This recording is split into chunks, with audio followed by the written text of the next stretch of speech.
relancer et vous pourrez conclure rapidement. Mhm. Oui, vous attendez.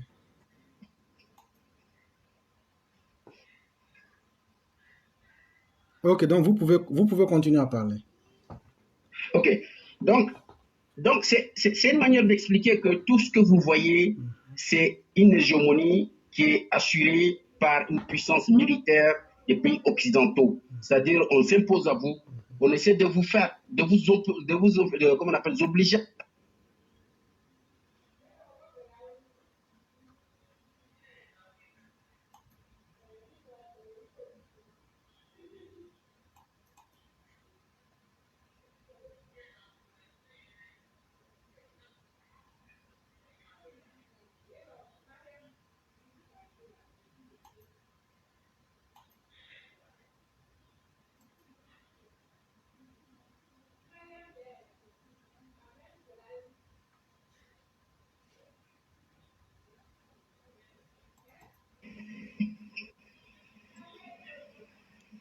Allô?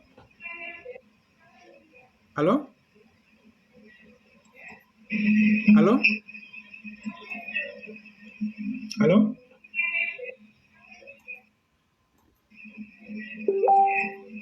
Allô? Allô?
Allô?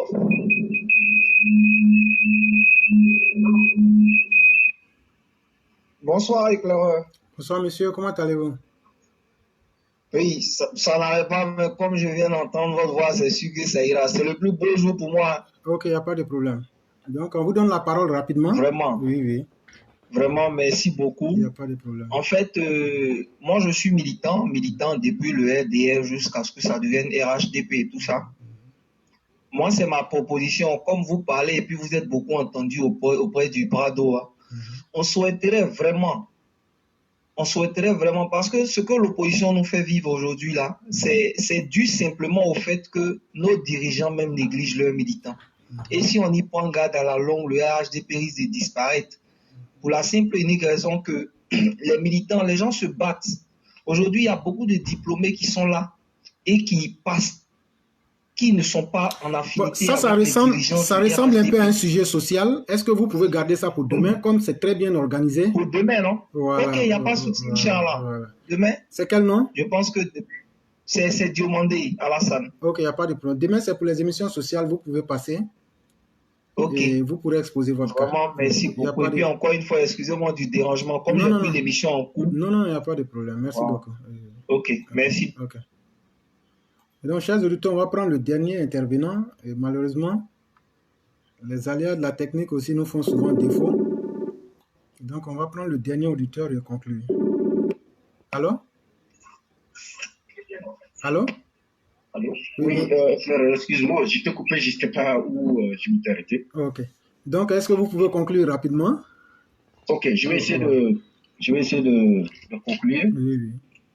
Donc, c'est dire que tout ce qui se passe dans nos pays, si les États africains ne se mettent pas ensemble pour essayer de faire face à un certain nombre de problèmes, c'est trop compliqué. Tant qu'on reste des États, de micro-États divisés économiquement, politiquement, militairement, c'est très difficile de faire face même à ces groupes-là.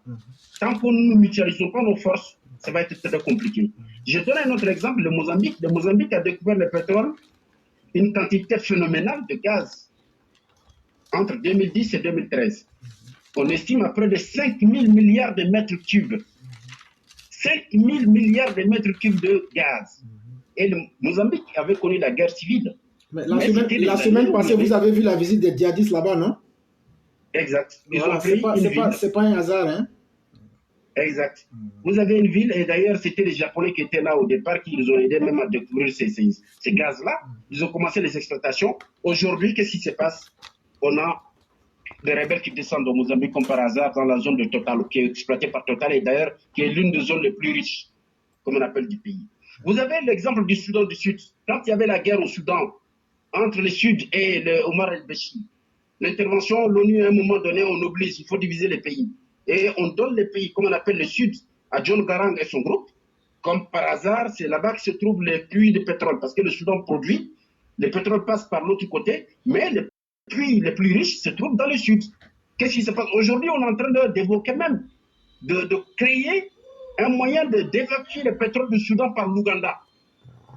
Pardon, par un autre pays à côté, pour évacuer le pétrole vers l'extérieur, parce qu'ils sont en conflit avec l'autre côté.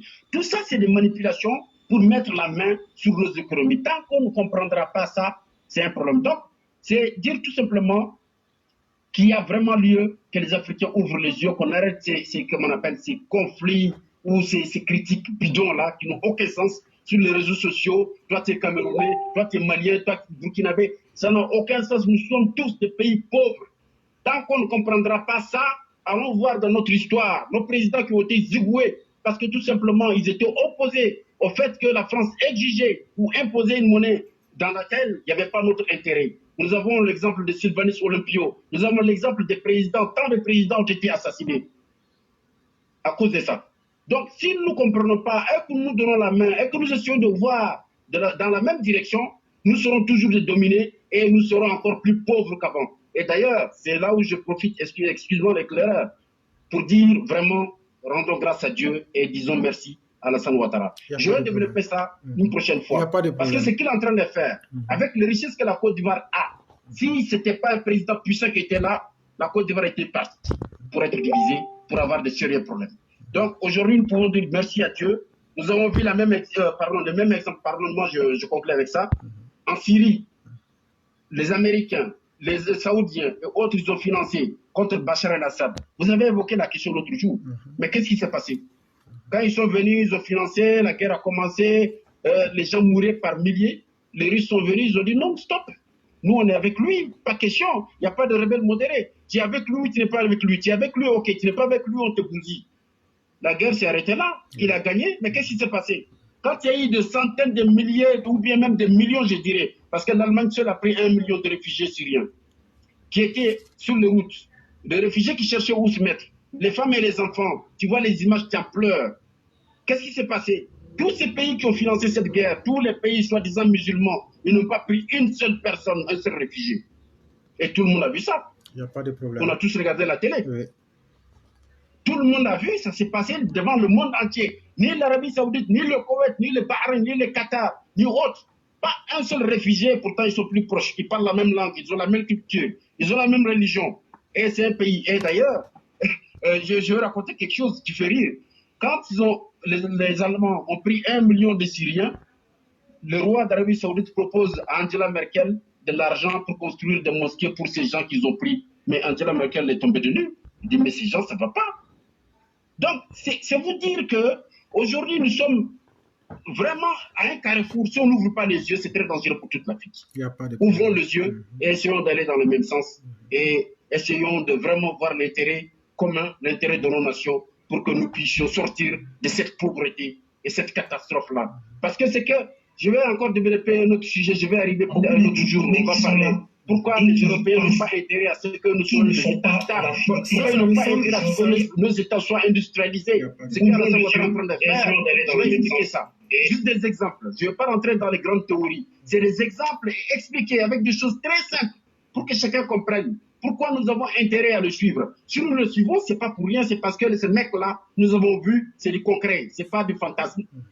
Je vous remercie. C'est moi vous m'excusez pour la longueur de... Il n'y a pas de problème. C'est moi qui vous dis merci. Et merci de nous avoir cultivés. Et c'est la raison même de cette émission. Et vraiment, vous avez été pertinent et merci. Et tout le monde vous a apprécié. Merci beaucoup. Ok, merci bien. Oui, oui.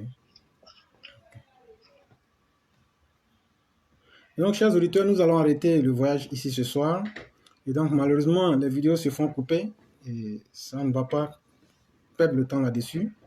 Tout ce que je peux dire pour ceux qui ont posé, la première question a été répondue. En ce qui concernait l'avenir du RHDP, de quoi serait fait l'avenir, nous avons déjà répondu à cette question. Et il y a quelqu'un qui demandait pourquoi le ministre Diaby Lassine n'a pas été nommé. C'est parce que tout le monde ne peut pas être nommé. C'est aussi nous qui disions qu'on ne voulait pas avoir 50-40 ministres. N'oublions pas ce qu'on a dit. Et donc, le président aussi a pris en compte certaines de nos préoccupations pour limiter le nombre de ministres. Et donc, on ne peut pas aussi demander encore pourquoi il n'a pas X ou Y n'a pas été ministre. On ne peut pas. Tout le monde et tout ce que nous aurions souhaité voir dans le gouvernement ne peut pas faire partie du gouvernement. Ça, c'est un fait. Et en plus encore, les compétences sont diverses. Peut-être que M. Diaby mérite plus que d'autres, mais il y a aussi le facteur chance dans la vie qui est importante. Et aussi, il n'est pas déméritant en ce sens que peut-être qu'il y a quelque chose d'encore plus intéressant qui est pour lui, qui lui est réservé. Il ne faut pas oublier aussi ce côté-là.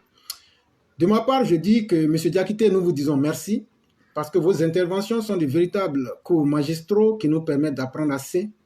Et il serait souhaitable qu'on vous ait, c'est ce que les auditeurs ont dit, que vous vous joigniez à l'équipe pour pouvoir nous cultiver parce que c'est très important. Et il y a un auditeur qui a dit, mais pourquoi M. Diakité parlait de telle situation? Sachez que nous sommes dans un monde d'intérêt. Et là où on parle d'intérêt, les sentiments ne comptent pas. Et même la morale n'a pas d'importance.